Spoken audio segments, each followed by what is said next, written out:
The critical patriot देखने वाले सब दोस्तों को खुशामदीद। आज एक दफ़ा फिर प्रोफेसर हिलाल अहमद मेरे साथ मौजूद हैं। प्रोफेसर साहब centre for the study of developing societies में प्रोफेसर हैं। इन्होंने लंदन के इदारे school of oriental and African studies से पीएचडी की। तो प्रोफेसर साहब, आज मैं चाह रहा हूँ आपसे गुफ्तगू करें इंडिया का जो थिंक टैंक सीन है, क्योंकि मैंने थोड़ी सी इस पर रिसर्च की तो मुझे ऐसे लगा कि जैसे सिर्फ नई दिल्ली में जितने थिंक टैंक्स हैं उतने शायद पूरे पाकिस्तान में नहीं हैं। तो आपके अपने थिंक टैंक से अगर हम शुरू करें तो आपका थिंक टैंक जो है ये 1963 में कायम हुआ जी। तो क्या करता है? इस तरह के थिंक टैंक बहुत कम होंगे दुनिया में, और ख़ास तौर पे मैं चाहता हूँ आशीष नंदी साहब के बारे में कुछ मुझे बताइए, क्योंकि बहुत सारे लोग इस इदारे को आशीष नंदी के हवाले से जानते हैं। जी, देखिए, ये तो पहले तो बहुत बहुत शुक्रिया कि आपने एक बार फिर मुझे मौका दिया अपने प्रोग्राम में आने का, और ये मेरे लिए एक बहुत ही गर्व की बात है, फ़ख्र की बात है कि मैं अपने इंस्टीट्यूट के बारे में आपको कुछ बताऊं। दो तीन चीज़ें मुझे लगता है कि साफ़ कर देनी हमें मुनासिब ज़रूरी होंगी। पहली चीज़ तो ये कि जो रिसर्च इंस्टीट्यूट्स हैं, उसको आप थिंक टैंक कहें या ना कहें वो एक अलग मसला है, क्योंकि थिंक टैंक और रिसर्च इंस्टीट्यूट में थोड़ा सा फ़र्क है। जो हमारा इदारा है, centre for the study of developing societies, जिसे हम लोग CSDS कहते हैं, और अगर सोशल साइंस की दुनिया में साउथ एशिया और मैं कहूँगा कि दुनिया में हिंदुस्तान पर होने वाली रिसर्च के बारे में कहा जाए तो उसको सेंटर कहा जाता है। और मुझे लगता है कि ये जो छोटा नाम है सेंटर, ये गलत नहीं है, क्योंकि पिछले 50 साल से ज़्यादा से जिस तरह का रिसर्च हमारी संस्था कर रही है, वो अपने आप में उसको कहीं ना कहीं पर सेंटर बना ही देता है। CSDS की शुरुआत जो है 1963 में हुई, जैसे कि आपने कहा। बुनियादी वजह ये थी कि जैसे ही हिंदुस्तान में यूनिवर्सिटी सिस्टम अपने आप उसका डेवलपमेंट हुआ, उसका विकास होना शुरू हुआ, तो ये सवाल पैदा हुआ कि आखिर सोशल साइंस में रिसर्च कैसे की जाए। तो यूनिवर्सिटी के जो इदारे थे, जिसमें हायर एजुकेशन के जो इदारे थे, उसमें एक ख़ास किस्म का एमफिल, उस समय में एमफिल नहीं होता था, PhD ही होता था, MA और PhD प्रोग्राम्स थे। लेकिन जो सीरियस थिंकिंग या सीरियस रिसर्च की बात थी, वो कहीं ना कहीं पर उतनी विकसित नहीं हुई थी, उतनी डेवलप नहीं हुई थी।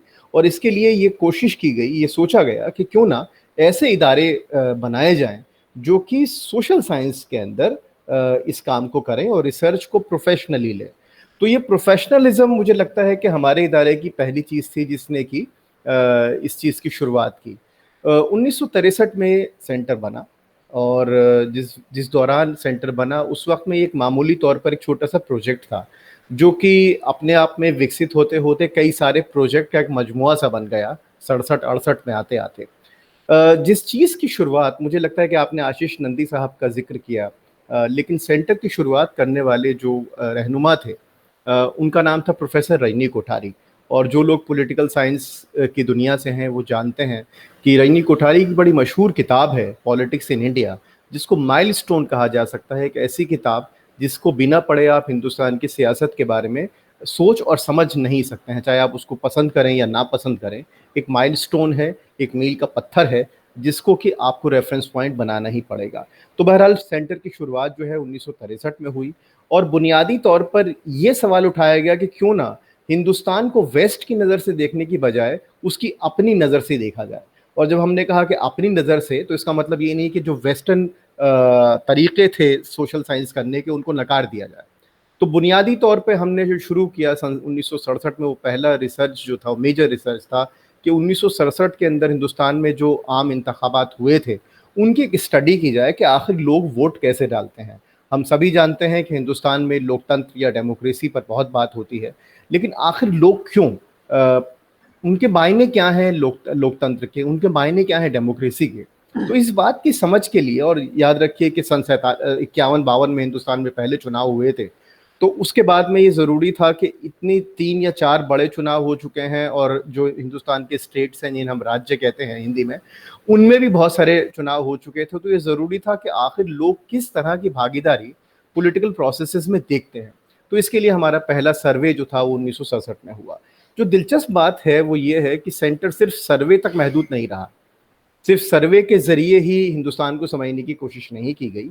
और इसमें इसीलिए आशीष नंदी का नाम बड़ा अहम हो जाता है कि आशीष नंदी ने हिंदुस्तान की पॉलिटिकल साइकोलॉजी को समझने की कोशिश की। एक तरफ तो हम सर्वे से लोगों की ओपिनियंस को इकट्ठा कर रहे थे, रईनी कोठारी, धीरू शेठ, बशरुद्दीन अहमद, ये सब लोग, और दूसरी तरफ नंदी थे जो कि खुद भी सर्वे की दुनिया से वाकिफ थे, और वो खुद एक बहुत अच्छे, उनका जो उनका डेटा एनालिसिस है वो बहुत अच्छा होता है। लेकिन इसके साथ साथ में वो ये भी कोशिश कर रहे थे कि क्या जो हिंदुस्तान की जिसे हम हिंदी में मानसिकता कहते हैं, जो सेंसिबिलिटीज हैं, उन सेंसिबिलिटीज को कैसे समझा जाए। तो इसलिए जो आशीष नंदी का जो पहला मेजर प्रोजेक्ट था वो ये था कि हिंदुस्तान को हिंदुस्तान की नज़र से कैसे देखा जाए, जिस पर कि वो काफ़ी सालों तक रिसर्च करते रहे। और जो टर्निंग पॉइंट था वो उनकी किताब थी जो 1980 के दशक में आई, जिसका नाम था इंटीमेट एनिमी। और उस किताब की सबसे अहम बात ये थी कि हिंदुस्तान में कॉलोनियलिज्म या जो अंग्रेजी साम्राज्य था वो तो बहुत पहले ख़त्म हो गया था, लेकिन उसके साथ में जो हिंदुस्तानियों का रिश्ता था उसने हिंदुस्तान को आज के हिंदुस्तान बनने में कैसे मदद की। और लोगों ने जो कॉलोनियलिज्म था, जो कि हमारे लिए एक खास किस्म का दुश्मन भी है, उससे एक इंटीमेट रिलेशनशिप भी है। तो हम ना सिर्फ एक लोकतंत्र हैं, एक डेमोक्रेसी हैं, बल्कि कॉलोनियलिज्म के साथ के रिश्ते की वजह से हमारी एक खुसूसी राजनीतिक पहचान या पॉलिटिकल आइडेंटिटी भी है। तो ये प्रोजेक्ट हमारे दो मेजर प्रोजेक्ट थे जो कि दो मेजर प्रोग्राम्स में डेवलप हुए। एक प्रोग्राम का नाम, जिसका मैं हिस्सा हूँ, लोकनीति है, और दूसरा प्रोग्राम जो हमारे सेंटर का अहम है उसका नाम है सराय। सराय ने हिंदुस्तान को समझने के लिए मीडिया, जो कि एक बहुत बड़ा एक पावरफुल टूल है, मीडिया और फिल्म्स, उसके ज़रिए, मीडिया, फिल्म्स और अर्बन स्टडीज़ के ज़रिए हिंदुस्तान को समझने के लिए उनकी बेहतरीन किताबें हैं, उसकी पहल की। और दूसरी तरफ हमने, यानी लोकनीति ने, ये हमारे पास में इस वक्त में साउथ एशिया का और मैं कहूँगा दुनिया का सबसे बड़ा डेटा बैंक है हिंदुस्तानी इलेक्शंस को लेकर। और ये डेटा बैंक जो है वो, जैसे मैंने कहा, 1967 के इलेक्शन, 1971 के इलेक्शन, 1980 के इलेक्शन और 1996 के बाद आज तक जितने भी स्टेट असेंबली इलेक्शंस हुए हैं और जो नेशनल इलेक्शंस हुए हैं, उनमें पब्लिक ओपिनियन क्या रही है, इसका डेटा हमारे पास में है। तो इसके एनालिसिस बहुत हुए हैं। और मैं फिर जैसा कहता हूँ कि ये फिर अपने मुंह से अपनी तारीफ करने वाली बात होगी, लेकिन जिस तरह के वैरायटी ऑफ इंगेजमेंट हिंदुस्तानी सियासत और साउथ एशियन सियासत से मेरे सेंटर का है, वो अपने आप में एक्सेप्शनल है। हम यहीं नहीं रुके, हमने लैंग्वेज के सवाल को बहुत अहमियत दी, और इसी वजह से हुआ ये कि हमारा एक पूरा एक फुल फ्लेज प्रोग्राम है जिसको इंडियन लैंग्वेजेस प्रोग्राम कहा जाता है। और ये सिर्फ लैंग्वेज का सवाल नहीं है, बल्कि हमने देखा कि लोग अपनी ज़बानों में हिंदुस्तान को कैसे देखते हैं। तो याद रखिए कि सिर्फ ये अंग्रेजी दान लोगों का सेंटर नहीं है, यहाँ पर हम जैसे हिंदी, उर्दू बोलने वाले लोग या बंगाली बोलने वाले लोग भी सोशल साइंस कैसे करें, इसके ऊपर बात की जाती है, काम होता है। तो ये हमारा तीसरा अहम प्रोग्राम था। चौथा अहम प्रोग्राम जो है वो हमारे सेंटर का है Parekh institute of Indian thought, जो कि ये देखता है कि जो हिंदुस्तानी थिंकिंग थी, हिंदुस्तानी, और जब मैं कहूँगा हिंदुस्तान, तो उसके अंदर हमको सिर्फ उसके अंदर हिंदू थिंकिंग या मुस्लिम थिंकिंग इस तरह की चीज़ नहीं, बल्कि फिलोसॉफिकली, दार्शनिक तौर पर हिंदुस्तान को हिंदुस्तान के चश्मे से कैसे देखा गया। तो इसलिए अगर ये 4 मेजर प्रोग्राम है, इसके अलावा छोटे मोटे और बहुत सारे हमारे प्रोजेक्ट्स हैं जो कि चलते हैं, तो एक तरीके से मैं ये कहूँगा कि हिंदुस्तानी सोशल साइंस का मजमुआ अगर कहा जाए, centre for the study of developing societies को, तो उसमें कोई मैं अतिशयोक्ति नहीं होगी, कोई एग्जैचुरेशन नहीं होगा।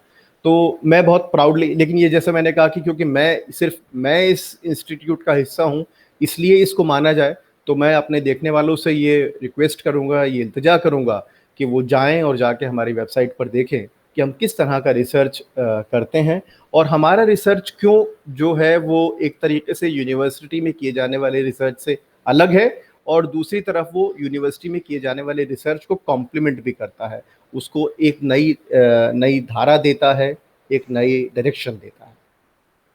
अच्छा डॉक्टर साहब, ये बताइएगा कि कौन कौन से थिंक टैंक्स हैं जिनकी इंटरनेशनल रैंकिंग बहुत अच्छी है। मसलन IDSA जो है, उसके बारे में कहा जाता है कि साउथ एशिया का सबसे बड़ा थिंक टैंक वो है। फिर ऑब्जर्वर रिसर्च फाउंडेशन, उसकी रैंकिंग जहां तक मुझे इल्म है, उसकी रैंकिंग भी बड़ी अच्छी आती है। फिर ब्रुकिंग्स जो है, वाशिंगटन DC में जो थिंक टैंक है, जिसके बारे में पेंसिल्वेनिया यूनिवर्सिटी ने कहा है कि सबसे अच्छा थिंक टैंक है दुनिया का, उन्होंने भी एक ऑफिस जो है, एक ब्रांच नई दिल्ली में खोली है। तो इन थिंक टैंक्स को कैसे देखते हैं आप? देखिए, यहाँ जैसे मैंने कहा कि मेरे इंस्टीट्यूट और दूसरे रिसर्च इंस्टीट्यूट के अंदर थोड़ा सा फर्क है। हम लोग एकेडमिक रिसर्च करते हैं, ये हम लोग पॉलिसी रिसर्च तो करते ही हैं, लेकिन हमारा जो मुख्य काम है, जो मेन काम है हमारा, वो एकेडमिक है। उसका नेचर जो है वो एकेडमिक थिंकिंग है। लेकिन जो नाम आपने लिए वो एकेडमिक थिंकिंग तो करते हैं, नो डाउट अबाउट इट, लेकिन इसके साथ साथ में वो ट्रेडिशनल सेंस में थिंक टैंक भी होते हैं। तो यहाँ पर ये फ़र्क करना ज़रूरी है कि हम रिसर्च इंस्टीट्यूट हैं, हमारा बुनियादी जिसे हम कहें इंटेलेक्चुअल वर्क है, और इस इंटेलेक्चुअल वर्क से हम हिंदुस्तान को समझने की कोशिश करते हैं। लेकिन जो दूसरे थिंक टैंक हैं उनकी अपनी जगह है, उनकी अपनी अहमियत है, और वो भी अपने अपने तौर पर जो ना सिर्फ पब्लिक डिस्कोर्स को इन्फ्लुएंस करते हैं, बल्कि इसके साथ साथ में वो ये कोशिश भी करते हैं कि जो एकेडमिक डिबेट्स हैं उसमें भी वो इंटरवेंशन करें। तो ये पांचों इंस्टीट्यूट, बल्कि मैं तो इसमें एक नाम और भी शामिल करूंगा, वो है centre for policy research, CPR। वो भी दिल्ली में है। और मैं ये देखिए, इसमें हमारे यहाँ क्योंकि ये एक बहुत develop research, social science research Hindustan की आज़ादी के बाद से वो बहुत डेवलप रही है। इसके कई सारे रीजंस हैं, कई सारी वजूहात हैं।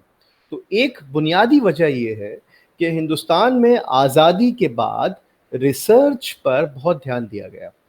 साइंटिफिक रिसर्च की तरफ तो ध्यान दिया ही गया, इकोनॉमिक फील्ड में भी रिसर्च की गई, और हमारा सेंटर जो centre for the study of developing society है, वो उसने इस कमी की तरफ इशारा किया कि सिर्फ आप इकोनॉमिक्स और साइंस की तरफ ही रहकर आप हिंदुस्तान को नहीं समझ सकते, आपको पब्लिक ओपिनियन और हिंदुस्तान को अलग तरीके से देखने का नज़रिया भी डेवलप करना पड़ेगा सोशल साइंस के पॉइंट ऑफ व्यू से। तो इसलिए एक सीरीज, एक ट्रेडिशन है, और 60-70 साल का ट्रेडिशन जो है वो अपने आप में बड़ा कंसोलिडेटेड ट्रेडिशन होता है। तो इसलिए जो थिंक टैंक आप कह रहे हैं वो इस परंपरा से, इस ट्रेडिशन से निकले हैं, जिन्होंने की एक फाउंडेशन दी है हिंदुस्तान में क्रिटिकल थिंकिंग को।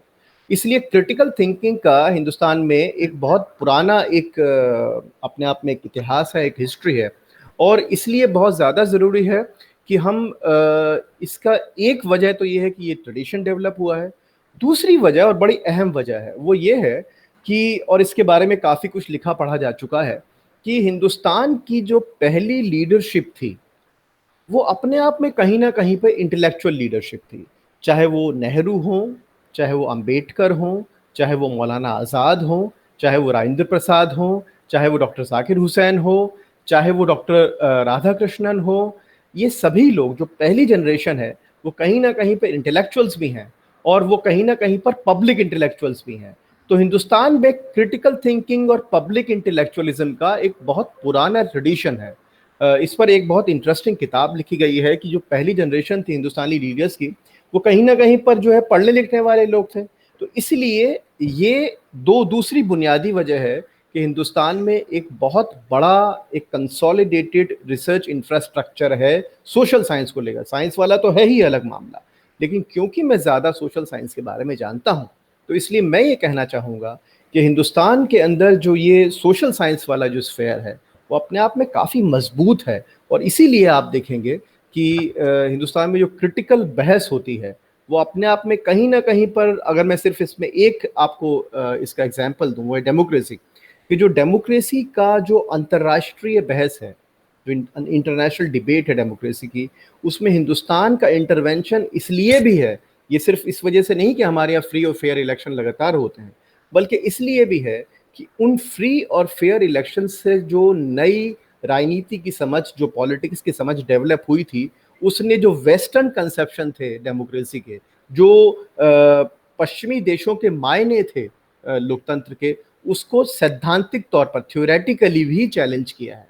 तो इसलिए हमारा सोशल साइंस मुझे लगता है काफ़ी विकसित है, और पूरे साउथ एशिया के लिए बहुत ज़्यादा ज़रूरी है कि वो मैं ये, इसमें मुझे बहुत गर्व हो रहा है कहने में, ये फ़ख्र की बात है हमारे लिए कि हमारे सोशल साइंस से south Asian tradition of social science, उसको सीखने की बहुत ज़रूरत है।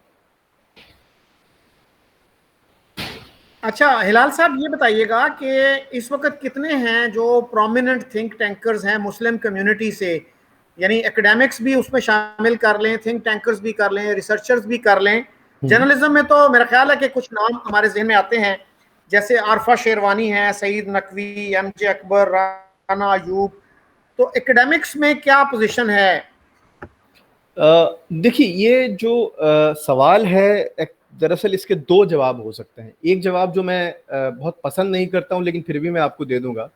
और दूसरा जवाब ये है कि जो दूसरा जवाब है उसको मैं पसंद करता हूं, और इसलिए मैं उससे शुरुआत करूंगा। जो दूसरा जवाब है, जो मुझे लगता है कि इस सवाल का सही जवाब होगा, कि अगर हम इस तरह से देखें कि कितने मुसलमान किस शोबे में हैं, तो हम कहीं ना कहीं पर जो हिंदुस्तान यानी आज़ादी से पहले वाला हिंदुस्तान है, उसकी सोच से इस सवाल को उठा रहे हैं। मुझे लगता है कि जो एकेडमिक्स हमारे रिसर्च इंस्टीट्यूट्स के अंदर होंगे, अगर उनको सिर्फ मुसलमान तक महदूद कर दिया जाए तो वो गैर मुनासिब होगा। मैं मुसलमान हूँ अल्हम्दुलिल्लाह, और मैं रिसर्च भी करता हूँ, लेकिन जिस वक्त में मैं रिसर्च करता हूँ तो मेरी रिसर्चर की पहचान ज़्यादा अहम होती है, ना कि मेरी मुसलमान की पहचान। तो ये जो फ़र्क है रिसर्चर की पहचान और मुसलमान की पहचान का, मुझे लगता है कि वो एक बहुत अहम फ़र्क है। और उसकी बिना पर मैं ये पहचान और इस बात की निशानदेही करना अगर शुरू कर दूं कि कितने कहाँ पर हैं, तो मैं दरअसल उसी ट्रैप में फंस जाऊंगा, मैं उसी चक्रव्यूह में फंस जाऊंगा जो चक्रव्यूह अंग्रेज़ों ने हमारे ऊपर डाला था। और वो ये इस बात की पहचान करवाना चाहते थे कि अगर मान लीजिए कोई किसी ज़ात का या किसी मज़हब का आदमी किसी ख़ास शोबे में है, और उस शोबे में मैं उनको गिनकर कहूँ कि पूरी कौम के हालात अच्छे हैं, तो मुझे लगता है कि हमको उस ट्रैप से बचना चाहिए। ये मेरा जवाब है। अब दूसरा सवाल जिसको कि मैं नापसंद करता हूँ वो ये है, जो कि आपका सवाल है भी, कि इस तरीके से जो है अगर मैं इस बात की निशानदेही करने चलूँ, तो मुझे ऐसा लगेगा कि हिंदुस्तान में जो हिंदुस्तानी मुसलमान एकेडमिक्स हैं, पहली बात तो उनको मैं मुसलमान के चश्मे से नहीं देखकर भी, अगर मैं सिर्फ उनके नाम मुसलमान पर उनकी शनाख्त करना शुरू करूं, तो वो बहुत होंगे। मैं नाम ले सकता हूं मुशर्रुल हसन साहब का, जो जामिया में थे, हबीब साहब का जो अलीगढ़ में थे, और पूरा अलीगढ़ स्कूल है। याद रखिए, इंडियन साउथ एशियन हिस्ट्री पर जो अलीगढ़ स्कूल है, उसमें रिसर्च करने वाले ज़्यादातर लोग मुसलमान हैं। लेकिन उनका जो कंट्रीब्यूशन है उसको अगर मैं ये कहूँ कि वो मुसलमान स्कूल ऑफ थॉट से, और अलीगढ़ एक मुसलमान स्कूल ऑफ थॉट है, उसके अंदर अगर मैं उसको महदूद कर दूं, तो मुझे लगता है कि उनके साथ नाइंसाफ़ी होगी। क्योंकि जिस तरह की सोच उन्होंने मिडीवल हिंदुस्तान को समझने के लिए दी है, वो हिंदू और मुसलमान के चश्मे के अलग है। वो हिंदुस्तान को, जैसा कि मैंने कहा, कि हिंदुस्तान को हिंदुस्तान की नज़र से देखने की चीज़ है। तो इसलिए मुझे इस सवाल से थोड़ी सी कोफ्त है, और मैं ये कहूँगा कि ये बात सही है। लेकिन अगर मैं आपके सवाल को बिल्कुल सीधा जवाब दूं, तो ऐसे अगर निशानदेही करने बैठा जाए तो बहुत नाम लिए जा सकते हैं, बहुत नाम हैं भी, लेकिन मेरी दिलचस्पी उनमें नहीं है। असल में डॉक्टर साहब, मैंने ये सवाल इसलिए पूछा था कि पाकिस्तान में इन चीज़ों में बड़ी दिलचस्पी ली जाती है कि समझा यह जाता है कि जी इंडिया के मुसलमान जो है ना, वो तालीमी तौर पर बहुत पसमानदा हैं, उनको मुनासिब मौके नहीं मिलते। तो उस वजह से मैंने पूछा था। नहीं, आपका अच्छा सर, तो आपने जो जी नाम नहीं, लिए मैं एक उनमें बार सर एक, नहीं, ये जी शकील साहब, ये आपने बहुत अच्छी बात की कि तालीमी मौके किसको कितने मिलते हैं। देखिए, जो अमीर मुसलमान होगा और अमीर हिंदू होगा, वो उन्हीं तरह के इलीट स्कूलों और इलीट इंस्टीट्यूशन से पढ़कर जाएगा, और उसी तरह के वो इलीट इंस्टीट्यूशन में जाकर बैठेगा। गरीब मुसलमान और जो पिछड़ा हुआ हिंदू होगा, चाहे वो किसी भी ज़ात का हो, उसको उतने ही कम मौके मिलेंगे। तो इसको जो है वो मज़हब की बजाय जो आर्थिक हालात होते हैं, इकोनॉमिक जो किसी का बैकग्राउंड होता है, उससे दे। मैं अपना आपको एग्जांपल दे सकता हूँ। मैं अल्हम्दुलिल्लाह मुसलमान हूँ, और लेकिन मेरी बड़ी एक दिलचस्प जो है ट्रेजेक्ट्री है। मुझे मेरे माँ बाप ने, मैं एक लोअर मिडिल क्लास फैमिली से आता हूँ, और मुझे मेरे माँ बाप ने हिंदी मीडियम स्कूल में, संस्कृत वाला स्कूल था, उसमें भेजा, जहाँ मेरी तालीम हुई। और मैंने ये अपने उस संस्कृत स्कूल में ये सीखा कि गरीब मुसलमान और गरीब हिंदू की हालत एक सी होती है। जब हम बीए करके पहुँचे, और क्योंकि हम हिंदी मीडियम से पढ़े हुए थे, तो हमको बहुत परेशानी हुई, और हमको पहली बार इस बात का एहसास हुआ कि भैया अगर आप हिंदी या किसी भी भारतीय भाषा में अपना तालीम लेते हैं शुरुआती, तो अगर आपने अंग्रेजी नहीं सीखी तो आपकी सारी तालीम जीरो है, सिफर है। तो जो अंग्रेजी का वर्चस्व था, जो अंग्रेजी का डोमिनेंस था, वो इस कदर था कि मुझे एमए करने के बाद में हर चीज़ को दोबारा से जैसे पढ़ना होता है वो सीखना पड़ा। तो मैं तो सिर्फ अपनी बात बता सकता हूँ जो तालीम के मौक़ों की बात है, लेकिन मुझे ये कहते हुए कोई शर्म नहीं आती है कि हिंदुस्तान का जो अमीर तबका है, चाहे वो किसी भी मज़हब का हो, वो उसी तरह के अंग्रेज़ी स्कूलों में जाता है, उसी तरह से वो बड़ी यूनिवर्सिटीज़ में जाता है, और अब तो हमारे यहाँ प्राइवेट यूनिवर्सिटीज़ भी खुल गई हैं, और उसी तरह से वो ऊपर चलता जाता है और ऊपर आकर बैठ जाता है। इसका कतई मतलब ये नहीं है कि मुसलमानों के पास में, जो गरीब मुसलमान है उसके पास वाकई कुछ नहीं है, गरीब हिंदू के पास भी नहीं है, गरीब सिख के पास भी नहीं है, गरीब ईसाई के पास भी नहीं है। तो इसलिए मैं क्योंकि अपने एग्जाम्पल से आपको ये बात कह रहा हूं, तो इसलिए मुझे ऐसा लगता है कि एक तो जबान का सवाल, अभी भी याद रखिए हिंदुस्तान में अगर आप अंग्रेजी बोलते हैं, और ये बात पाकिस्तान के बारे में भी होगी, तो आपको पढ़ा लिखा मान लिया जाता है। लेकिन अगर आप इस मुल्क में, हमारे मुल्क में, अगर आप अपनी जबान में, चाहे वो उर्दू हो या हिंदी, अगर आप बोलते हैं, तो आपको ये साबित करना पड़ता है कि आपको अंग्रेजी आती है। तो मुझे लगता है कि कहीं ना कहीं पर जो कॉलोनियलिज्म था, अंग्रेजी दांव, जो पूरा उसका वर्चस्व था, जो उसका डोमिनेंस था, वो हमारे बीच में रहा है। और उसी वजह से आज मसला, हम उसको, जो आप कह रहे हैं कि पाकिस्तान में ये सवाल पूछा जाता है, तो अगर यही बात मैं पाकिस्तान पर भी लागू कर देखूं, अप्लाई करके देखूं, तो मुझे यही जवाब मिलेगा कि गरीब मुसलमान के लिए उतनी ही कम मौके होंगे जितने कि गरीब ईसाई या गरीब हिंदू के लिए, और अमीर मुसलमान के लिए उतने ही मौके होंगे पाकिस्तान में भी, बांग्लादेश में भी, नेपाल में भी। ये हम जो पोस्ट कॉलोनियल कंट्रीज हैं, हम एक सी दुनिया में तो रहते हैं। तो मुझे लगता है कि इस सवाल को ऐसे देखना चाहिए। अच्छा डॉक्टर साहब, आपने बड़ी सही बातें की, क्योंकि पाकिस्तान में इस तरह की बहुत सी गलत फहमियां पाई जाती हैं, उस वजह से मैंने वो क्वेश्चन पूछा। आपने सर कुछ एकेडमिक्स का नाम लिया, नाम जो मेरे जहन में आता है वो है मुशीरुल हक, जिनको, जो वाइस चांसलर थे श्रीनगर यूनिवर्सिटी के, और अप्रैल 1990 में उनको अगवा किया गया, उसके बाद उनको कत्ल कर दिया गया, और JKLF ने उसकी जिम्मेदारी भी ली थी। तो वो तो बहुत ही एक एमिनेंट एकेडमिक थे, मगिल यूनिवर्सिटी से उन्होंने PhD की, अलीगढ़ में भी वो पढ़ाते रहे, फिर जामिया मिलिया में पढ़ाते रहे। तो उनको कैसे देखा जाता है इंडिया में? देखिए, हमारे यहाँ पर एक चीज़ मैं और आपको वाजे कर दूं, और वो बहुत ज़रूरी है, आपके यहाँ भी होगा ऐसा। हमारे यहाँ पर एक अभी भी, हालांकि जैसे मैंने कहा कि मेरा इंस्टीट्यूट लोग ज़्यादा इसलिए जानते हैं, अगर मैं आपसे कहूँ, मैं कहीं जाकर ये कहूँ कि मैं रिसर्च करता हूँ, तो लोग बड़ी हैरत से देखते हैं कि भाई क्या काम करते हैं आप। तो हमारे आपके मुल्क में जो सोशल साइंस रिसर्च है, या कोई टीचिंग प्रोफेशन से जो आदमी आता है, उसको बहुत कम लोग जानते हैं, और उसकी बुनियादी वजह यह है कि हम लोग कोई पब्लिक फिगर तो होते नहीं हैं।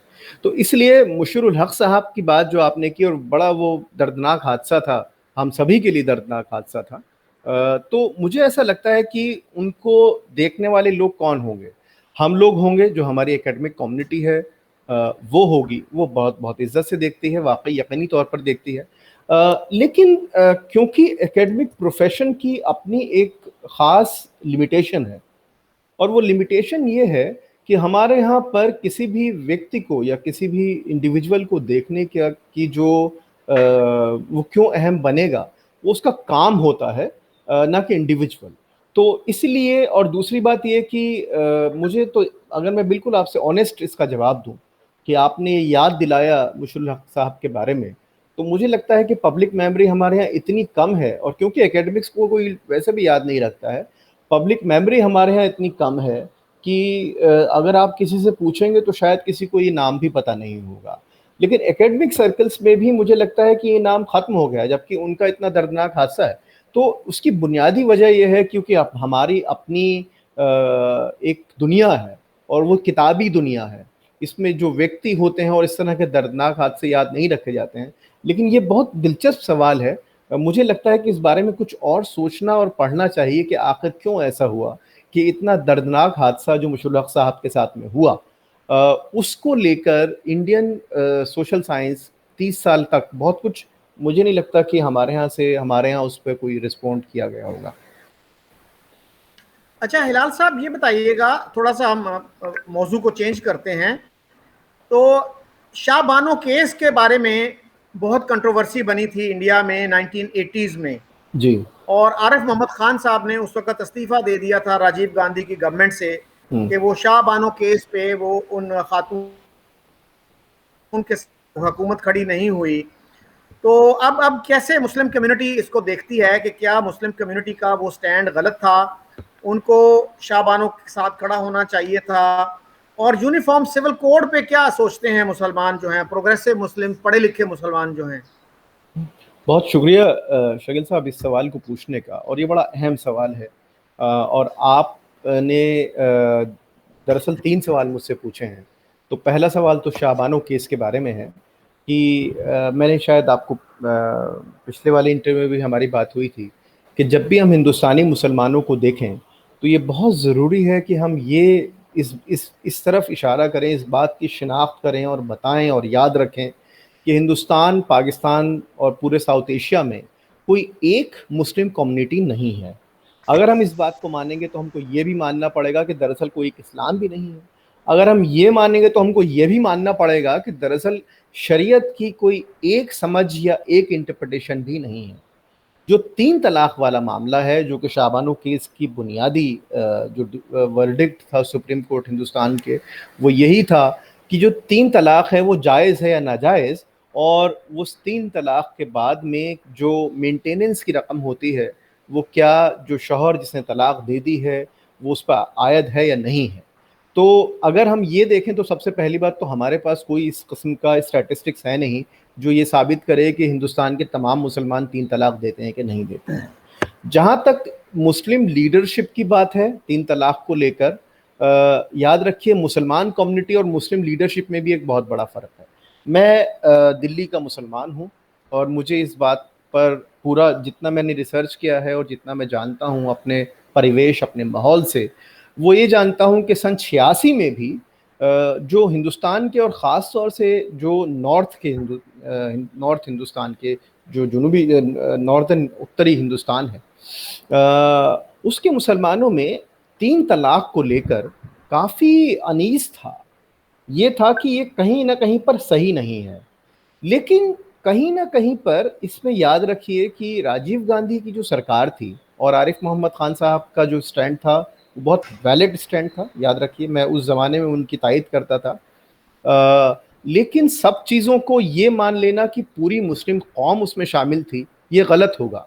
वो मुस्लिम लीडरशिप का सवाल था, और उस मुस्लिम लीडरशिप के लिए उस ज़माने की 1985-86 की मुस्लिम लीडरशिप को जो कांग्रेस की हुकूमत थी उसने अपीज़ किया था, और ये दिखाते हुए अपीज़ किया था कि अगर इनकी बात नहीं मानी गई तो पूरी मुस्लिम जो कम्युनिटी है वो मुखालिफ हो जाएगी। बिना किसी सर्वे के, बिना किसी रिसर्च के हमने ये मानना शुरू कर दिया कि तमाम मुसलमान 3 तलाक के साथ थे। जब हमने सर्वे करना शुरू किया, ये सवाल हम जो है वो अक्सर अपने रेस्पोंडेंट से पूछते हैं। 2015-16 में हमने ये सवाल पूछा था। उसके बाद में अब जो पीयू का सर्वे आया है 2021 के अंदर, उसमें भी हमने ये सवाल पूछा था। तो 2017 वाले CSDS के सर्वे में और 2021 के पीयू के सर्वे में जो मुस्लिम ओपिनियन है वो 3 तलाक के खिलाफ है कि ये जो प्रैक्टिस है 3 तलाक की, इसको हमें ख़त्म करना है। और ओवरवेलमिंग मुस्लिम ओपिनियन जितना मैं जानता हूँ वो यही है कि ये गलत प्रैक्टिस है, इसे ख़त्म करना है। दिलचस्प बात यह है कि मुसलमानों को और मुसलमानों की लीडरशिप को जब हम एक मानेंगे तो इस तरह की परेशानी आएगी। तो पहली चीज़ तो ये कि हिंदुस्तानी इस्लाम अपने आप में डाइवर्सिफाइड है, उसमें बहुत सारी ओपिनियंस हैं। मान ली देखिए अहले हदीसों में तो 3 तलाक होती नहीं है, तो इसलिए ये मान लेना कि 3 तलाक सारे मुसलमानों में है, गलत। दूसरी बात ये कि एक ओवरवेलमिंग क्रिटिसिज्म तो था ही 3 तलाक की प्रैक्टिस का, वो भी हमको मालूम है, आज तक है। और अब तो हमारे पास में कॉन्क्रीट सर्वे के एविडेंस हैं जो इस बात को दिखाते हैं कि मुसलमानों में 3 तलाक की कोई एक्सेप्टेबिलिटी थी ही नहीं। और तीसरी चीज़ जो है, जहाँ तक यूनिफॉर्म सिविल कोड की बात है, तो सवाल आएगा एकदम से, जैसे ही ये बात आती है तो हिंदुस्तान में हर कोई यस और नो में चला जाता है। मेरी किताब है सियासी मुस्लिम, जिसमें एक चैप्टर है इसी चीज़ को लेकर, और मैं ये कहने की उसमें कोशिश करता हूँ कि आप ये सवाल जो पूछ रहे हैं ये ऑब्जेक्टिव टाइप सवाल है कि बताइए आप हाँ करेंगे ना करेंगे।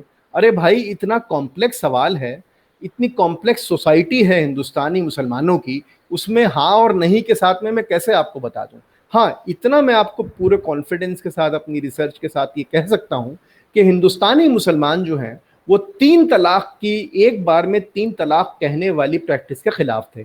लेकिन जो जो यूनिफॉर्म सिविल कोड का मामला है, उसमें मैं या आप कौन होते हैं इस बात को कहने वाले कि होना चाहिए कि नहीं होना चाहिए। इसके ऊपर हमें नेशनल डिबेट चाहिए। और याद रखिए, जो मुस्लिम खवातीन की ऑर्गेनाइजेशंस हैं हिंदुस्तान में, वो बहुत दिलचस्प पोजीशन लेती हैं।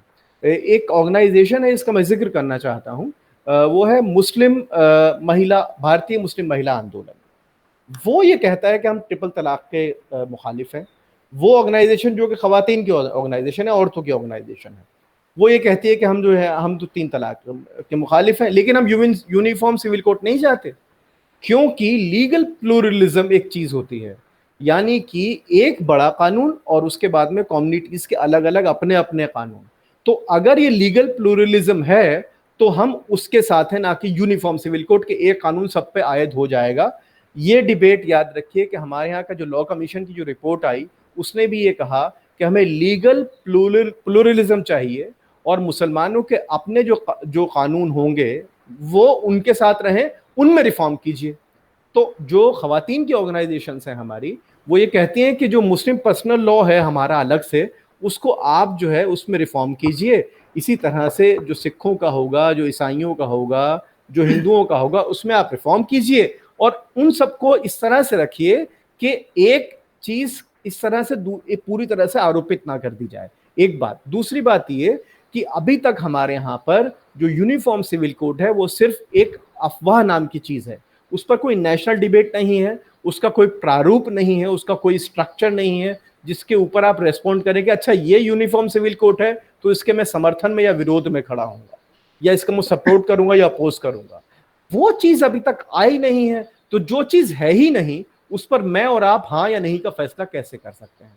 लेकिन जो जब भी हिंदुस्तानी मुसलमानों की बात हो तो हमें यह याद रखना चाहिए कि हिंदुस्तान में 17-18 करोड़ किस्म के 17-18 करोड़ मुसलमान हैं जो बहुत डाइवर्सिफाइड हैं। वो एक जबान नहीं बोलते, वो एक मजहब नहीं मानते। इसलिए उनको ये मानना कि जब मैं एक बात और आपको वाजे कर दूं कि हमारे यहाँ एक ऑर्गेनाइजेशन, एक तंजीम है, all India Muslim personal law board.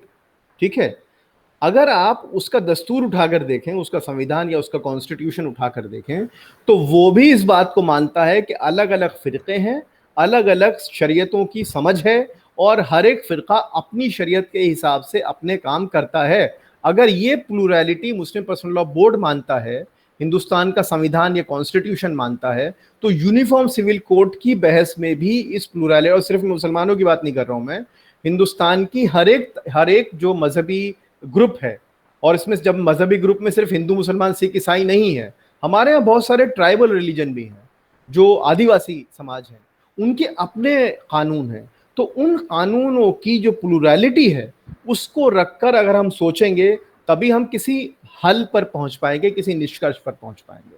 अगर हम इसको हिंदू, मुसलमान, सिख, ईसाई वाले चश्मे से देखेंगे तो ये परेशानी का मसला बना रहेगा। जी, आपने कहा कि अहले हदीस जो हैं ट्रिपल तलाक के खिलाफ हैं। जहां तक मेरी मालूमात है, अहले तशरीह भी इसको नहीं मानते। बिल्कुल वो सही भी बात इसको है। 3 तलाक को एक ही तलाक मानते हैं, और ये मेरे ख्याल में एक प्रोग्रेसिव पोजीशन है इन दोनों बिल्कुल फिरकों की। जी। अच्छा सर, मैं थोड़ी बात करना चाह रहा था जमात इस्लामी हिंद की। आपके इल्म में है कि जमात इस्लामी वो वाहिद तंजीम है जो इस वक्त पाकिस्तान में भी है, इंडिया में भी है और बांग्लादेश में भी है, बल्कि शायद नेपाल में भी है। तो जी, इस नेपाल में है। जमात को कैसे देखते हैं आप? यहाँ पे जो है जमात इस्लामी, हम्म। ये कश्मीर पे एक गवर्नमेंट ऑफ पाकिस्तान की पोजीशन से भी ज्यादा एक रिजिड पोजीशन रखती है, और जमात इस्लामी हिंद जो है उनकी पोजीशन बिल्कुल मुख्तलिफ है इस पे। तो उस पे ज़रा बताइएगा कि जमात इस्लामी हिंद का क्या मौक़िफ़ है इंडिया पाकिस्तान रिलेशंस के हवाले से और ख़ास तौर पे कश्मीर के हवाले से। देखिए, इसमें मुझे लगता है कि मैं मुनासिब रिसर्चर नहीं हूँ इस सवाल का जवाब देने के लिए। मेरे दोस्त हैं और बहुत काबिल इंटेलेक्चुअल हैं, इरफान अहमद, जो इस वक्त में जर्मनी में है। मुझे लगता है कि वो बहुत सही इस बात का जवाब दे सकते हैं। उनकी किताब भी है, जमात इस्लामी पर लिखते पढ़ते रहे हैं, जमात इस्लामी पर बहुत सीरियस और बहुत ही उम्दा किस्म का उनका रिसर्च है। तो मुझे लगता है कि और मैं उनकी बात से मुत्तफिक भी हूँ काफ़ी हद तक। तो मैं ये कहूँगा कि इसका सही और माकूफ जवाब जो है वो इरफान साहब दे सकते हैं। जहाँ तक मेरी अपनी समझ की बात है, मैंने बहुत सिस्टमैटिक रिसर्च जमात इस्लामी पर नहीं किया है। एक दो आर्टिकल लिखे होंगे और वो भी किसी खास इशू पर, जैसे दावा एक मेरा एरिया ऑफ इंटरेस्ट रहा है कि इस्लाम में जो है वो, और पोस्ट कॉलोनियल इस्लाम, हिंदुस्तान का जो इस्लाम था, उसमें दावा, जिस दावत इस्लाम कहा जाता है, उसको कैसे देखा गया है। तो बहरहाल वो एक अलग मसला है, लेकिन मैं आपके सवाल पर आऊँगा। बड़ा दिलचस्प सवाल है, जितनी मेरी समझ है मैं उसके हिसाब से आपको जवाब दूंगा। मुझे ऐसा लगता है कि जो मौलाना मौदूदी थे, तो उनकी एक सोच थी, एक समझ थी, जो आज़ादी से पहले जमात इस्लामी के उसूलों में आ गई। लेकिन जैसे ही जमात इस्लामी जो है वो जमात इस्लामी हिंद, जमात इस्लामी पाकिस्तान, बांग्लादेश, और आपने बिल्कुल सही कहा, मैंने नेपाल गया हूँ, देखा है वहाँ पर जमात इस्लामी वहाँ मौजूद है। तो जैसे ही ये अलग अलग जगह पर गए, बाकी मैं ये कहूँगा कि पाकिस्तान के ऊपर जो काम है वो हुमैरा इफ्तिखार साहिबा का है, वो बहुत दिलचस्प काम है उनका। तो आप उनके काम, उनसे भी बात कीजिएगा, वो शायद ज़्यादा बेहतर बताएंगी कि पाकिस्तान के अंदर जो जमात इस्लामी की जो कश्मीर में पोजीशन है वो क्या है और क्यों है। मैं हिंदुस्तानी जमात इस्लामी के बारे में थोड़ा बहुत जानता हूँ, तो मैं वही बताऊँगा। तो मैंने जैसे कहा कि जब मौदूदी साहब माइग्रेट करके चले गए, तो जो हिंदुस्तानी जमात इस्लामी थी उसने अपने आप को दो दो प्रिंसिपल्स ऐसे थे जिसके साथ उन्होंने इंगेज किया अपने आप को। एक प्रिंसिपल था डेमोक्रेसी का, और दूसरा था कॉन्स्टिट्यूशनलिज्म का। और हिंदुस्तानी जमात इस्लामी ने कॉन्स्टिट्यूशनलिज्म और डेमोक्रेसी को अपनी नज़र से एक्सप्लेन करने की कोशिश की। और यही वजह है, और यही आर्ग्यूमेंट जो है वो इरफान साहब भी देते हैं, वो बताते हैं कि जो डेमोक्रेटिक जो इन्वायरमेंट में ये ऑर्गेनाइजेशन हुई, तो उसमें बहुत सारी चीज़ें बदलती चली गई। एक बात। दूसरी बात ये कि जमात इस्लामी जो है वो हिंदुस्तान में इलेक्टोरल पॉलिटिक्स से काफ़ी वक्त तक दूर रही। हालांकि बाद में वो इलेक्टोरल पॉलिटिक्स का पार्ट भी बन गए, उन्होंने उसमें हिस्सेदारी भी ली, और अब तो वो एक्टिवली पार्टिसिपेट करते हैं इसके अंदर। तो मुझे लगता है कि ये दो चीज़ें, डेमोक्रेसी की उनकी अपनी समझ और हिंदुस्तानी आयन के साथ उनका जो रिश्ता है वो बहुत दिलचस्प है। और इसीलिए जो पोजीशन वो लेते हैं कश्मीर के ऊपर, या जो पोजीशन लेते हैं वो दूसरे मुद्दों पर, वो बिल्कुल अलग होती है, अलग बांग्लादेश की जमात इस्लामी से और पाकिस्तान की जमात इस्लामी से। लेकिन इस सवाल का एक और जवाब भी दिया जा सकता है, और वो बहुत दिलचस्प जवाब है कि देखिए, कोई भी जो आइडिया होता है, कोई भी जो इंटेलेक्चुअल या पॉलिटिकल आइडिया होता है, वो जिस माहौल में पड़ता बलता बड़ा होता है, डेवलप होता है, विकसित होता है, उस माहौल का असर उसके ऊपर बहुत ज़्यादा हो जाता है। तो ये महज सिर्फ हिंदुस्तानी जमात इस्लामी की बात नहीं है। हिंदुस्तान की अपनी एक यूनिक बात यह है कि जैसे ही 1951 में हमने 1949 में हमारा जो आयन था वो बनकर तैयार हुआ, 1951 में हमारे यहाँ पहली बार इलेक्शन हुए। तो जैसे ही इलेक्शन हुए, सबसे दिलचस्प चीज़ जो मुझे लगती है, और उसको बहुत सोचने की ज़रूरत है, अभी काफ़ी उस पर रिसर्च हो रहा है और मैंने भी कुछ कुछ लिखा है, लेकिन मैं जितना मैंने लिखा है मैं उससे बहुत ज़्यादा सेटिस्फाइड नहीं हूँ अभी, इसलिए मैं और चाहता हूँ कि इस पर और रिसर्च हो, और मैं खुद इस पर और रिसर्च करूँगा। वो ये है कि ऐसे क्या वजूहात थी कि एक्सट्रीम लेफ्ट से लेके एक्सट्रीम राइट तक जितनी भी पॉलिटिकल फोर्सेस थी, उन्होंने कहीं ना कहीं पर जो इलेक्टोरल पॉलिटिक्स थी हिंदुस्तान की, उसको स्वीकार कर लिया, उसे एक्सेप्ट कर लिया। चाहे वो हिंदू महासभा हो, राष्ट्रीय स्वयंसेवक संघ हो, जिनकी अपनी पार्टी थी जनसंघ, जो कि 1951 में बनी, चाहे वो जमात इस्लामी हो, और यहाँ तक कि कम्युनिस्ट पार्टी हो। तो इन सब, सोशलिस्ट पार्टी भी थी हिंदुस्तान में, और याद रखिए कम्युनिस्ट और सोशलिस्ट जो थे वो मेन अपोजिशन रहे हैं 50 के दशक में, 60 के दशक में, 1970 वगैरह तक में वो काफ़ी पावरफुल, बल्कि अभी 1990 तक में वो एक पावरफुल फोर्स के तौर पर रहे हैं। तो ऐसी क्या वजूहात थी सन 51-52 के दौर में कि हिंदुस्तानी आयन जो है, हिंदुस्तानी कॉन्स्टिट्यूशन जो है, वो एक रेफरेंस पॉइंट बन गया तो सारी पॉलिटिकल फोर्सेस के लिए। तो इसलिए मुझे लगता है कि जो हिंदुस्तान में डेमोक्रेसी डेवलप हुई है, वो कहीं ना कहीं पर हर तरह के उसने जो भी पॉलिटिकल आइडियाज थे उनको रिफॉर्मुलेट करने, उनको बदलने में एक बहुत अहम भूमिका उसकी रही है। और यही वजह है कि अगर आप देखें तो एक एक्सेप्टेंस है, एक वाइडर एक्सेप्टेंस है हिंदुस्तान में, कि हमको एक तो कॉन्स्टिट्यूशन मानना ही है, और दूसरा डेमोक्रेसी जो है उसके साथ चलना है। तो डेमोक्रेसी और कॉन्स्टिट्यूशनलिज्म मुझे लगता है कि हिंदुस्तानी साइकी या पॉलिटिकल साइकी का एक बहुत बड़ा हिस्सा बन चुका है 70 साल के अंदर। और इसकी वजह जो है वो बुनियादी, और यही वजह है, मुझे लगता है इसकी वजह तो और बहुत सारी हो सकती हैं, लेकिन इसका जो आउटकम है वो ये है कि कोई भी पॉलिटिकल पार्टी इन दो प्रिंसिपल्स के हटकर कोई भी पॉलिटिकल फोर्स हिंदुस्तान में राजनीति नहीं कर सकती। सिर्फ इलीट कंसेंसस नहीं है, बल्कि हमारे तमाम सर्वेस के अंदर ये बात आती है कि लोग बुनियादी तौर पर डेमोक्रेसी को पसंद करते हैं। और अगर आप देखें हमारा इलेक्टोरल आउटकम, तो वो ये भी बताता है कि कहीं ना कहीं पर लोगों के मन में अभी भी संविधान यानी कॉन्स्टिट्यूशन और डेमोक्रेसी यानी लोकतंत्र, दोनों के लिए इज्जत भी है और एक्सेप्टेंस भी। आपने सर बात की इरफान अहमद साहब की, मेरे पास उनकी किताब है, मेरा उनसे राब्ता भी रहा, तो I think it will be useful to interview him. तो सर ये बताइएगा कि कश्मीर के हवाले से जो है, कश्मीर के हवाले से जमाते इस्लामी की क्या पोजीशन है? क्योंकि जो मैंने अब तक पढ़ा है, एक हमारे कालम नवीस ने लिखा था कि जमाते इस्लामी हिंद का की और प्राइम मिनिस्टर नरेंद्र मोदी की जो पोजीशन है, जो मौक़िफ़ है कश्मीर पे, उसमें कोई फर्क नहीं है। देखिए हमारी जो पोजीशन है, हमारी पोजीशन मतलब देखिए, एक तो पॉलिटिकल पार्टीज की पोजीशन होती है, एक पोजीशन वो होती है जो लोगों की पोजीशन होती है। तो एक तो जो पॉलिटिकल कंसेंसस कश्मीर के ऊपर बना है हिंदुस्तान में, वो ये है कि ये हिंदुस्तान का हिस्सा है, ये हिंदुस्तान का इनसेपरेबल पार्ट है, एक अभिन्न अंग है जम्मू कश्मीर। इसके ऊपर तमाम पॉलिटिकल पार्टीज जो हैं उनका एक एग्रीमेंट है कि ये हिंदुस्तान का एक हिस्सा है।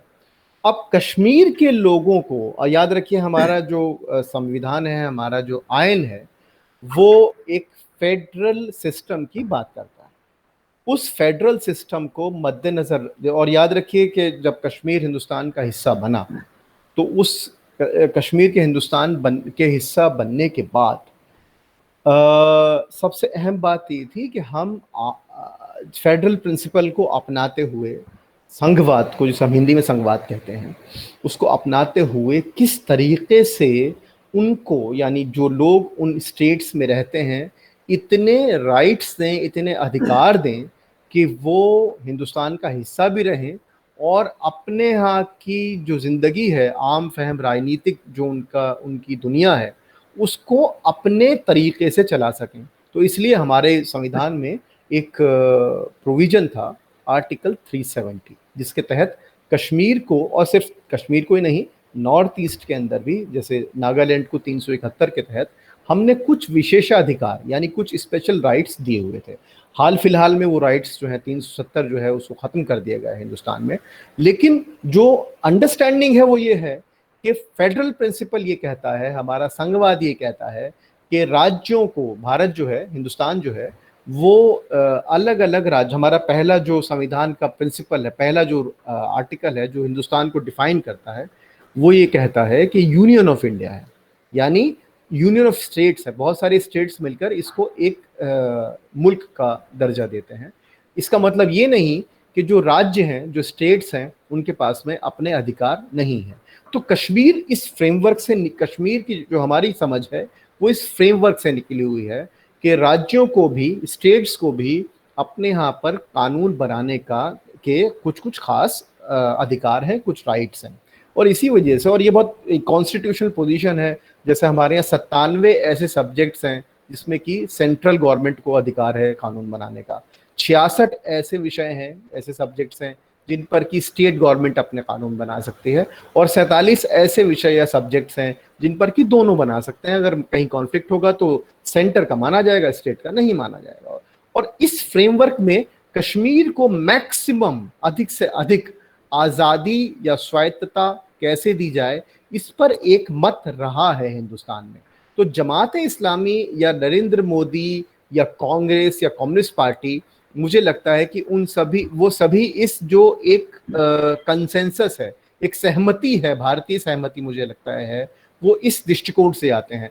अब कितने अधिकार हों उनको, कश्मीर के अवाम को वो कैसे दिए जाएं, इस पर बहस है, और वो भी हमारी आंतरिक बहस है, हमारी इंटरनल डिबेट है। अच्छा डॉक्टर हिलाल साहब, एक सवाल मैं जो है आखिर में करना चाह रहा हूँ इंडिया के मुसलमानों की फाइनेंशियल पोजीशन के हवाले से। तो सर, ये सऊदी गजट है जिसने लिखा कि इंडिया के मुसलमानों ने अक्टूबर 2018 से मार्च 2019 तक इसके दरमियान 4,72,000 मुसलमानों ने उम्रा किया और उस पर 3500 करोड़ रुपए खर्च किए, यानी 35 बिलियन रुपीस। तो इससे तो अंदाजा होता है, अब उम्रा जो है, उम्रा कोई फर्ज नहीं है, तो उम्रा तो नफली एक इबादत है। तो अगर इंडिया के मुसलमान जो हैं इतने खर्च इस पे कर सकते हैं, तो इसका मतलब है कि कुछ ना कुछ उनकी माली हालत काफी बेहतर है। क्या कहेंगे आप इस पे? बहुत अच्छा सवाल आपने पूछा है, मैंने लिखा भी है इसके ऊपर, और ये इसको मेरा नज़रिया थोड़ा सा तनकीदी भी है इस सवाल के ऊपर कि हिंदुस्तानी मुसलमानों की माली हालत देखने का अगर हमें वाकई तसव्वुर करना पड़े तो हमको ये देखना पड़ेगा कि कितने मुसलमान कौन सी क्लास को बिलोंग करते हैं। तो मुसलमानों का क्लास स्ट्रक्चर क्या है, मुझे लगता है कि उसको थोड़ा सा ध्यान से देखना पड़ेगा।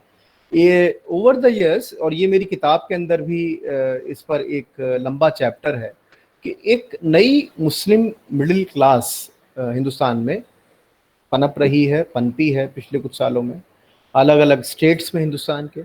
और ये जो है इसकी पॉलिटिक्स भी अलग है इस क्लास की, और इस क्लास की रिलीजियोसिटी या जो इसकी धार्मिकता या मजहब है उसकी समझ भी अलग है।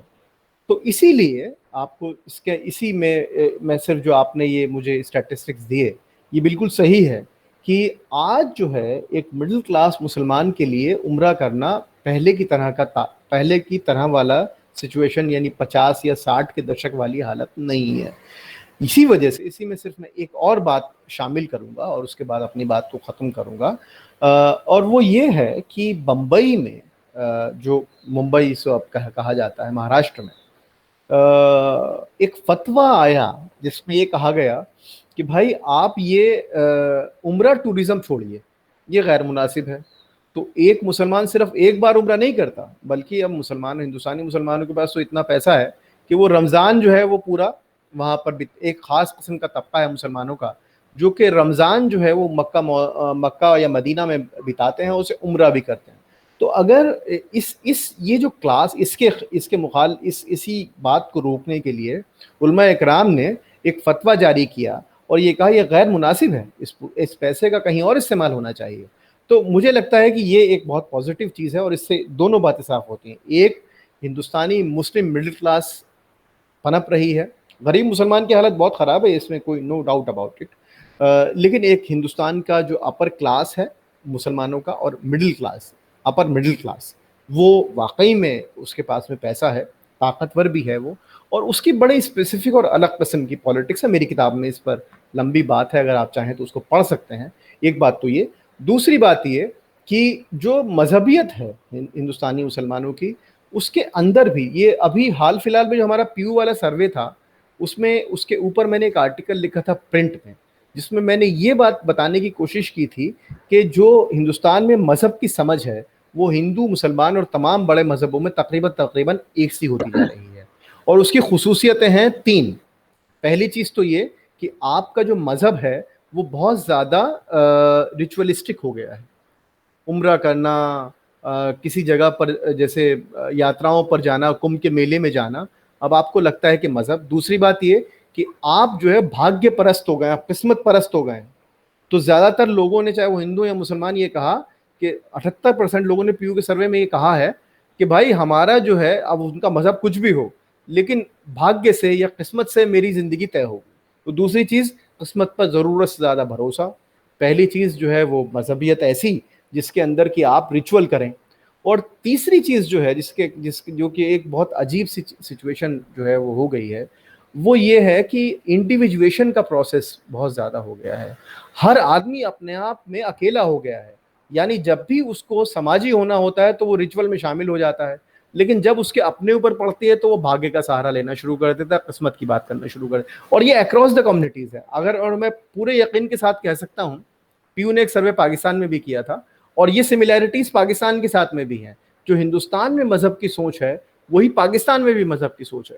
तो अगर आपका मज़हब इतना रिचुअलिस्टिक हो जाए कि आप किस्मत पे भरोसा करने पर लगें, तो उससे बहुत साफ जाहिर हो जाता है कि समाज हमारा जो है साउथ एशिया का वो किस तरफ जा रहा है। तो सर क्या कोई सोशल लेवल पे, रिलीजियस लेवल पे कोई ऐसी मूवमेंट नहीं है जो रिफॉर्म करे? मसलन मौलाना वहीदुद्दीन साहब का मुझे पता है, मैं उनसे मिला भी एक दफा दिल्ली में, तो उनकी कोशिश थी कि मुसलमान जो हैं ये थोड़ा रिफॉर्म करें अपने आप को, अपने एटीट्यूड्स को, अपने बिहेवियर को, लेकिन मुस्लिम कम्युनिटी ने उनकी बात पे कोई खास कान नहीं धरा, उनके खिलाफ फतवे दिए गए, उनको जान का खतरा भी दरपेश था। नहीं देखिए, इसको सिर्फ ये कह देना कि मौलाना वहीदुद्दीन खान तक इसको महदूद कर देना, मैं मौलाना की बहुत इज्जत करता था, बल्कि मैं तो उनको अपना समझिए पीर मानता था। बहुत बार मैंने उनसे इंटरव्यू किया, बहुत उनके ऊपर लिखा भी मैंने बहुत। वो अपनी जगह बिल्कुल ठीक थे, और जिस ज़ईफ़ी के आलम में भी उन्होंने जिस तरह से अपने मूवमेंट को चलाया, रिफॉर्म के मूवमेंट को चलाया, वो काबिल तारीफ़ है। लेकिन ये कह देना और सब चीज़ों को हम रिड्यूस कर दें, मैं पूरी इज्जत के साथ में मौलाना की बात को मानता रहा हूँ, और मैं उनकी बहुत मतलब मैं बता नहीं सकता कि मेरे दिल में उनके लिए कितनी, मैं उनको कितना अहम मानता हूँ। लेकिन मैं इस बात से बिल्कुल मुत्तफ़िक़ नहीं हूँ कि हम ये कहें कि मुस्लिम कम्युनिटीज़ में, हिंदुस्तान की मुस्लिम समाजों में कोई भी सुधार नहीं हो रहा है। हम देखिए, मैंने कहा ना कि हमारा जो चश्मा है वो नॉर्थ सेंट्रिक है, हम उत्तरी भारत को देखते हैं, नॉर्थ इंडिया को देखते हैं, हम दक्षिणी भारत को नहीं देखते। अब मैं आपको एक एग्जांपल दूंगा, पैलेटिव केयर जो होती है, यानी जो आप टर्मिनली इल हैं लोग, ये मैं आपको बता रहा हूँ 15-16 की बात। मेरे एक दोस्त हैं संतोष नाम के, वो पढ़ाते हैं IIT चेन्नई में, मद्रास में। तो वो उनका एक रिसर्च है केरल के ऊपर, और वो बड़ा दिलचस्प रिसर्च है। वो ये कहते हैं कि केरल के मुसलमानों ने ये फैसला किया कि जो ज़कात, लिल्लाह, सदका का जो पैसा होगा, वो पैसा हम मस्जिदों को बनाने में नहीं लगाएंगे, बल्कि उस पैसे से हम जो है, जो टर्मिनली इल लोग हैं, जिनको कि अब जवाब दे दिया है डॉक्टर ने वो मरने वाले हैं, उनके इलाज में, और अगर उनकी वफात हो जाती है तो उनके अंतिम संस्कार या फाइनल रिचुअल्स के लिए खर्च करेंगे। तो ये हुआ कि भाई बहुत सारे ग्रुप्स बन गए केरल में। वो बहुत सारे ग्रुप जो है वो जाते थे, और इरिस्पेक्टिव ऑफ रिलीजन, सिर्फ मुसलमानों के बीच में नहीं है ये बात, वो जाते थे जो गैर मुस्लिम हैं उनके यहाँ भी जाते थे। मान लीजिए उनका कोई रिश्तेदार नहीं है, तो उन लोग जब तक वो जिंदा रहे तो उनके पास गए, जितनी दवाई देनी थी दी, जब उनका इंतकाल हो गया तो उनको लेकर गए, और ले जाने के बाद में अगर वो हिंदू हैं तो उनको जलाया, और उसके बाद में बॉडी के जो रिमेन्स थे उनकी फैमिलीज तक पहुंचाने का काम किया। अगर वो क्रिश्चियन थे तो कब्रें खरीदी क्रिश्चियन कब्रिस्तान में, और उसमें उनको दफन किया। मुसलमान थे तो उनको किया ही। खैर, तो ये चीज चलती रही। और पेंडेमिक जब हुआ, दिलचस्प बात, अब हम मुसलमानों की बात करें तो जब पेंडेमिक हुआ तो यही ग्रुप तो पेंडेमिक में भी काम कर रहे थे। अब महाराष्ट्र में मैं बात आपको बताऊं, मेरे कई सारे जानने वाले लोग हैं, तो ये रिफॉर्म नहीं है क्या? आप बताइए, ये रिफॉर्म है। महाराष्ट्र में पेंडेमिक में जो गैर मुस्लिम बॉडीज थी, और सिर्फ ये महाराष्ट्र की बात नहीं, यूपी में, मध्य प्रदेश में, उड़ीसा में, वेस्ट बंगाल में, ये अक्रॉस रिलीजन हुआ। बहुत सारी जगह पर जो अनक्लेम्ड बॉडीज थी कोविड से की वजह से, जो लोग जिनका इंतकाल हो गया था, बहुत सारे मुस्लिम संस्थाओं ने ले गए, उनका दाह संस्कार किया, उनका अंतिम संस्कार किया। इसी तरह से अगर वो किसी और मजहब के हैं तो उनके मजहबी रीति रिवाज के साथ में किया। यहाँ तक कि गुजरात में ये हुआ, गुजरात जिसके अंदर की बहुत हिंदू मुस्लिम फसादात होते रहे हैं, तो मुसलमानों ने बड़ौदा के अंदर एक जो शमशान घाट था, उसमें सारे काम करने वाले मुसलमान, जब ये पूरे कोविड के टाइम में थे। तो मुझे ऐसा लगता है कि ये क्या रिफॉर्म नहीं है? तो ये कह देना, ये जैसे ये एक थोड़ा हमको थोड़ा सा कॉम्प्लेक्स की तरफ जाना चाहिए। चीजें इतनी सिंपल नहीं होती, और क्योंकि हम 18 करोड़ लोगों की बात कर रहे हैं, तो ये कह देना कि अगर किसी फलाने शख्स ने कुछ कहा, और जिनकी मैं बहुत इज्जत करता हूँ, और मैं ये कहूँगा कि मौलाना ने इशारा किया था, और मौलाना ने इस चीज का जो इशारा था, उस इशारे को लोगों ने कैसे लिया, उसको हमको देखकर फिर मौलाना का जो मैसेज था, मौलाना वहीदुद्दीन खान साहब का मैसेज था, उसको उस कॉन्टेक्स्ट में रखकर देखना चाहिए। अगर हम वन साइड देखेंगे तो फिर हमें फिर ये लगेगा कि हिंदुस्तानी मुसलमानों में ये नहीं है। तो अगर मैं आपकी जो पहले वाला सवाल था उससे जोड़ूं तो ये बात और साफ हो जाएगी कि देखिए, आपका ये जो अपना जो लोग उम्रा करने जा रहे थे 2018 में, 35,000 रियाल वगैरह जो भी आपने फिगर दिया, अगर वही लोग उसी जगह पर एक और तंजीम भी है जो अनक्लेम्ड बॉडीज का दाह संस्कार कर रही है, उनका अंतिम संस्कार कर रही है, तो वो भी मुसलमान है। तो इसलिए जो प्लूरैलिटी है हिंदुस्तानी इस्लाम की, या मैं कहूँगा साउथ एशियन इस्लाम की, उसको मद्देनजर रखना बहुत जरूरी है। बिल्कुल डॉक्टर साहब, आपने बहुत बहुत अच्छी बात की है, ख़ास तौर पे जो ट्रेडिशन जो है केरला के मुसलमानों ने शुरू की और फिर दूसरी रियासतों ने भी उसको फॉलो किया, और इस सिलसिले में मेरा ख्याल है कि अजीम प्रेम जी ने भी बड़ी अच्छी मिसाल कायम की, जो उन्होंने यूनिवर्सिटी कायम की और बाकी काम किए। तो सर इसी के साथ मैं आपसे इजाज़त चाहता हूँ। So thank you once again. बहुत बहुत शुक्रिया, बहुत बहुत शुक्रिया। खुदा हाफिज़, अस्सलाम वालेकुम।